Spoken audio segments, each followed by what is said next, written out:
So without taking more of the time, I'd like to come back to the first speaker, Andy Ridley. Thank you for coming. He is the good friend from Singapore. I met him first time. Thank you for coming here. He is the CEO of a circular economy. Also, just to know, he created an amazing movement before called Earth Hour. So we all probably know the Earth Hour, that time when we have to, one time a year, in 1 hour, we have to turn off the lights. Is that right? And a bit more, yes. Yeah. So I'm really looking forward to hear, because I heard many of your stories, but this time around you're talking about really even more powerful, and I'm really glad that you're here. Thank you for coming. Thank you. No, awesome. Nice to see you. Cheers. Thank you, buddy. Thank you. Awesome. Morning, everyone. I thought earlier on when I walked in here there was going to be one person, so it's looking a bit better than that. So, as I was just talking about power. So I want to start with power, people power.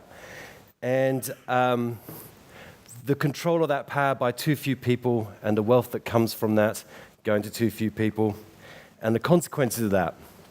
So I've been the CEO of Circular Economy for 2 years now. We're based in Amsterdam. Our job is the practical and scalable implementation of circular economy. That's what we try and do. The last few months for me, particularly with Donald Trump's election and Brexit, but quite a few other things, have really made me think about what's the actual story with the circular economy. And I realized after Brexit that I have no friends who wanted to leave the European Union, at least on Facebook. And yet when I went and saw my brother who lives in Chester, I live normally in Australia, but my brother who lives in Chester, actually loads of people wanted to leave European Union. I didn't know that until the actual vote had happened. And a bit like the same thing happened again with Donald Trump. How did that happen? I didn't think that was going to happen. In fact, not many people did think that was going to happen. But what's underlying that is that thing about power. I think this is about inequality. It's about disconnection. It's about some people being okay and some people not. And the thing I like about the circular economy, which I'm going to get into what it is that this may well be the very thing that we're looking for to start to resolve some of these issues.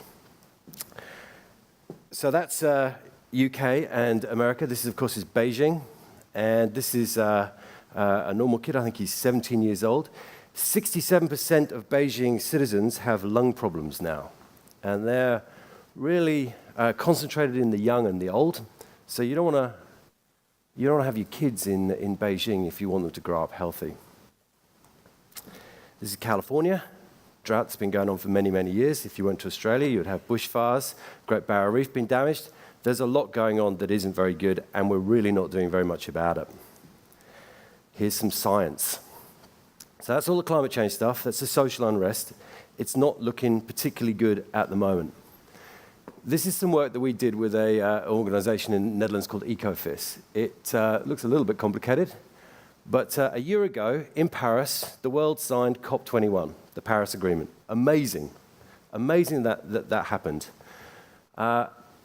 What most people aren't aware of is that the agreements that most national governments have signed up to get us about 40% of the way towards keeping temperatures under 1.5 degrees. So that's that sort of dark blue bit at the top.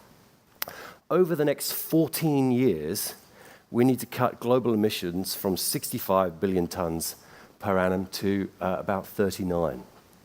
So we have a big gap, and that's if the governments do what they say they're going to do. So this big gap needs to be filled. Otherwise, well, optimistically, if all those national commitments are up, we're still having temperatures around just under 3 degrees. So pretty drastic stuff. 14 years to do this. And most of the conversation about climate change is not about social jobs or why we might get motivated to do it. And it is mostly about renewable energy and energy efficiency. So they're absolutely critical. You can hear a lot about it today. Absolutely critical to have energy transition. But it still only gets us about a third of the way, a bit more than a third of the way. So what is the circular economy? Why is that important? Well, our estimates, when you find a bit more about this, our estimates about the circular economy is that covers about 50% of that big gap. So there's 60% left. There's about 50% of that will be covered by the circular economy. And the rest we have to find ways of doing. Okay, so that could be reforestation, new technology, et cetera, et cetera. But circular economy stuff is all doable today. A little bit more science. So what is that? What are those? Where are those emissions coming from? It's basically from digging stuff out of the ground and making it into stuff or burning it as fuel. And you saw the gap. That's the gap kind of looking slightly differently. So this is our waste. Most of our stuff goes to landfill. It gets burnt. It goes to landfill, just gets left there. Or it gets burnt for secondary power. That's what the Netherlands does most of the time. Or it's fuel. So that's, not a good picture. Of course, we also put some of the stuff in the sea. So this is all waste. None of this has a value anymore. In fact, on our planet, we recycle about 7% of all the stuff we dig out of the ground and turn into things, 7%.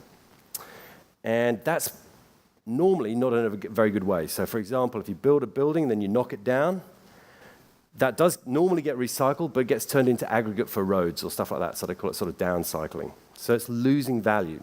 So essentially what we're doing, digging stuff out of the ground, making it into things, and then throwing it away. That's basically the linear economy. And on top of this, now I've cheered you all up, here's a bit more pressure. Over the next 25 years, very good thing, 3 billion people will move up into the middle class. But of course, with that comes greater demands in terms of consumption if we carry on as we are. So, here's the circular economy. Imagine you are on a spaceship and you can't get home and you have to live off only the stuff that's in that ship. That's essentially our predicament right now, which means you have to think about the use for every single thing you have.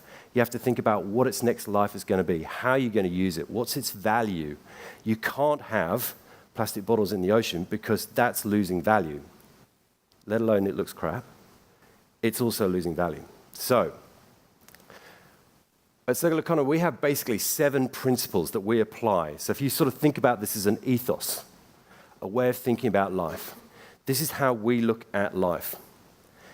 And the key to this is we're not talking about sustainability because, if you described your sex life as sustainable, you're probably not having that much fun. We're talking about aspirational. I'm not sure what an aspirational love life is. Something different. Anyway, so these are the kind of the 7 principles that we apply to the circular economy. And within this, very intrinsic to it is the power of the crowd. Very intrinsic to this is the power of the citizen. Very intrinsic to this is the power of digital, the power of technology. And very intrinsic to this is a rethink. It's a system reset. One thing that has amazed me, for all the bad stuff I've just told you about, one thing that has amazed me over the last 3 or 4 months is seeing how broadly the SDGs, the Sustainable Development Goals, have been used and utilized. We had this conversation about, was it just really good branding? What made this kind of pick up? Because they really are. They're everywhere. We see them amongst, we're a cooperative. The organization that I run is a cooperative. We have about 50 members. And the big brands and the small brands are all looking at the SDGs and seeing how what they do fits into those SDGs, which is a really interesting thing to see because it's kind of collective approval. When you look at the circular economy, I mean, it kind of goes across pretty much everything, but we can identify 6 of the SDGs that where we really feel it's really, really important. So, for example, if you look at industry, innovation, and infrastructure, how you build a building, how you make sure that you know what's going to happen to that building when it needs to be taken apart in 30 or 40 years' time, that's all sort of circular. So let me reverse that and say, at the moment, we're building mega cities all over the planet, particularly in China and India. Those cities are currently being built to be knocked down in about 40 years' time. So the legacy that comes with those cities is in 40 years' time, you're just going to have to build them again. So construction industry provides about 25% of global emissions. It's about 35% of the world's waste. And we're building those problems into the system. So when you think about circular economy, what you want to do when you're building a megacity is not build that into the system. You want to build them modular. You want to design them so they can be reused, taken apart, reused again. So almost every single one of these, you can kind of run the same circular arguments. Go back to my 7 principles. So here's another thing for hope. So as Epi said, I started this thing, Earth Hour, nearly 10 years ago now. And what we were trying to do was see whether you could engage beyond the 5% that already agree with you in the green movement, and not with the shock jocks, the full-on right, alternative right at the other end, but try and mainstream and create a crowd, create a movement around environment. So, as Epi said, it was famous for lights out for an hour, but actually the thing that was really interesting about it was what we were managing to do with the crowd. And what we found was cross-pollination of ideas and campaigns and exciting projects. And in the end, so this was run, I worked for WWF. We started Earth Hour from that. In my last year at Earth Hour, 2014, out of the top 5 things that WWF achieved that year, 3 of them came from the crowd and from Earth Hour. WWF ran $500 million a year. Earth Hour was 1.5 million. So the power I've seen the power of the crowd. I can vouch for it. I can say it can happen. But what was missing with Earth Hour was the framework, and that's what I think the circular economy is, the framework to change. So let me give you a couple of sort of real life examples of circularity. So Spotify, in some ways, is circular because what it has done, and there are other apps have done this as well, but what it has done is dematerialized listening to music. So there's no need for a CD collection. There's no need for the packaging that comes with that. Now, I wanted to show this example and a few more just because this isn't kind of made up stuff. This is quite possible. The idea of circularity is quite possible. And here's another couple. So Snapcar is the car. I have a car. It sits in the garage for 92% of the week, not doing anything. It's how do you get that out and being used without creating more cars? Okay, so that's Snapcar. There was a great example yesterday of BlaBlaCar. I don't know if that lady's still here today. It was a great presentation yesterday, I think. And BlaBlaCar is car sharing if you're going on long journeys. Airbnb is essentially now the same size as the Hilton Group, and that's happened over sort of 5 years. But what they've actually taken is kind of your spare room, sitting there not being used, and created that as accommodation. Now, you can pick holes in whether these are truly circular. There's not much that is truly circular at the moment, to be honest. But what you can start to see is there are business models that are interesting around the circular economy, and they're a bit different to what we're used to. So now I want to get on to data and get into the power thing again, right? So yesterday there was a chap from Uber here. Is he here today? Good, because I'm about to slag him off. So the great thing about Uber, when they talk up here, is they're giving jobs, okay? But they're also designing jobs out of the system, okay? So the great thing about it is they're providing a service, yes, but they're mining the data and creating monopolies. The great thing about Uber is that you can now have driverless trucks in America. How many jobs do we lose from that? Now, none of that's actually intrinsically wrong, apart from they don't pay that much tax. But none of that's actually intrinsically wrong. But we as a society are not thinking about, so what happens next? Who, in fact, is going to pay for the services of Uber when we've destroyed all the jobs? So there's some really interesting, challenging things in there. The thing I love about crowdsourcing, crowd economy, is that if we are able to access the data, if that data becomes available to all, then the business opportunities, the opportunities to do things differently suddenly become far more exhilarating, exciting, and it's opportunity for all. The challenge, of course, is when people mine the data and hold it to themselves, create monopolies, and what the hell do you do with that? So we look at data ourselves at Circular Economy. We like to see, what have we got, what can we use? I'm not going to go through this, but this is kind of our map, a basic map for what we look at in Circular Economy. And we have structured, unstructured, semi-structured data. Our dream with the Circular Economy, though, is to create that data tank, the data pool, where all of us can get access to it, where we have sister organizations all over the world sharing in the opportunities and challenges that are the Circular Economy, and feeding into that pool. And to give you an example, this is a city scan. We do scans of cities to try and find out where you would start to become circular within a city. This is a city scan. This one's actually Glasgow. And I think the day before yesterday, they had the bread to beer guys speaking here. The Belgian guys, is that right? Are they here? Yeah, so what we found when we were looking at Glasgow, for example, was that there was a really big bakery industry there and a really big beer industry there. These guys have never spoken to each other, but once you start to connect them, what you actually start to find is that the waste from the bread factories can be turned into beer and vice versa. So there are now pilot projects that we've helped start up in Glasgow, starting to use that kind of circular principle. So instead of it being waste, it's now becoming a product. So it's kind of a great example. But of course, the other thing about these is the cities are feeding in loads and loads of data and opportunities for startups and innovation and entrepreneurship. We also just did a really interesting study with the supply sector to a car plant in southern Holland. So this is a mini car plant. And we were looking at, what's the opportunity for them to become circular, and what's the sort of the future of that industry. Now, again, I think we're in transition here. You can't go circular quickly.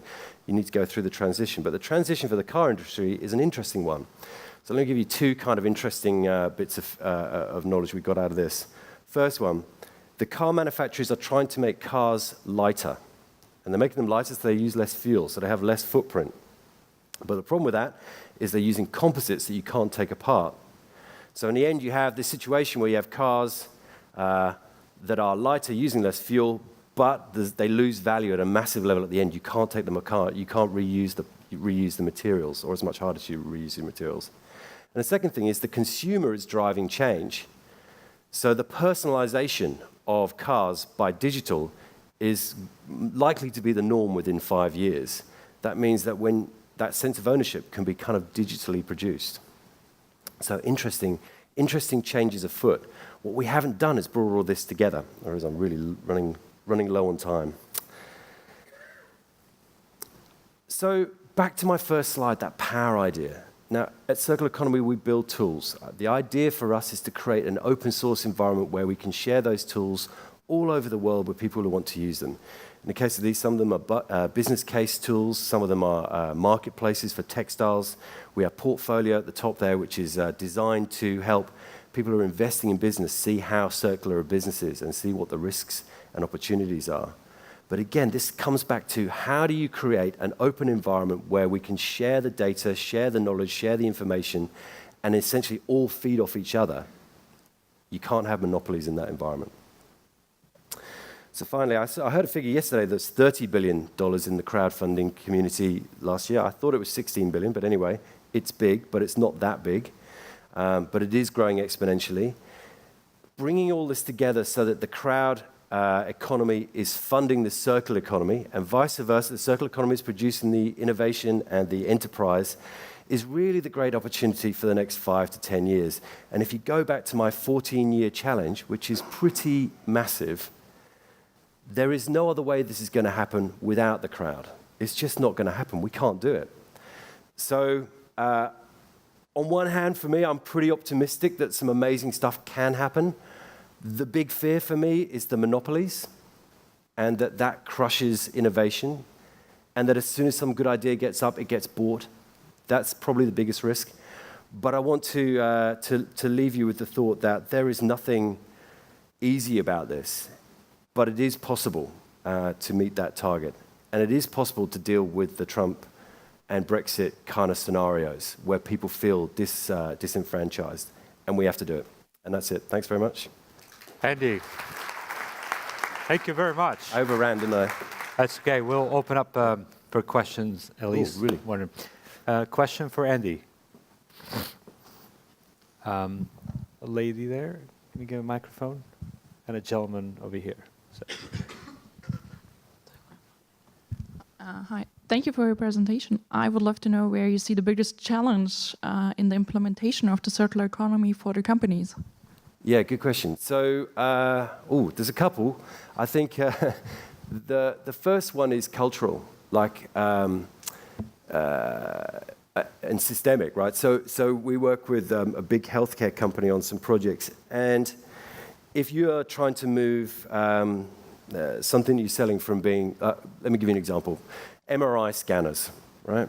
At the moment, this company sells MRI scanners to hospitals. So their marketers, their salespeople, that's what they're used to. If you want to change that and provide them as a service, that means that the people who make them always own them. They design them for their ultimate efficiency because they know they're going to get every aspect of that machine back at some point. then you have to change the whole way that you sell. You have to change the marketeers, the advertising, the relationship with the hospital. So there's that kind of systemic challenge that you have. But on the other side, most of these big companies are looking for disruption. They're looking for things to keep them ahead of the curve. So that's one. One that's kind of maybe a bit more left field is language. So in the circular economy, if you look at the really big consultancies, the McKinseys, the Accentures, etc., we did some analysis on the language being used around the circular economy, and essentially there's 7 or 8 different languages, and they're all complicated. But actually, at its barest principles, as we've tried to sort of illustrate, it's not that complicated. I mean, there's complexity in it, but it's not that complicated to think about things differently. So I think one of the problems and one of the challenges is not to let this topic turn into either a buzzword or into something that's so complex only a McKinsey can deal with it. That's the people power thing. It's a similar problem as the monopoly thing. Very good point. Very good point. Yeah. Gentleman here. Yeah, thank you. Thanks for the presentation. I have a question related to trade-offs. What kind of trade-offs are there even if we are successful implementing sustainable solutions? Because you mentioned, for example, the music industry. Indeed, now we are streaming instead of producing all kinds of carriers or CD-ROMs, etc. But streaming costs a lot of energy. To cool the server somewhere else on another continent, somewhere far away, cost fuel, etc. The digital industry, emails, when emails a long time ago were introduced, we don't need paper, we do not need paper anymore. Oh yes, we even, with one push on the button, etc., etc. So how can we fight the trade-offs at the same time? Yeah. No, well, let me do the first one's energy, right? So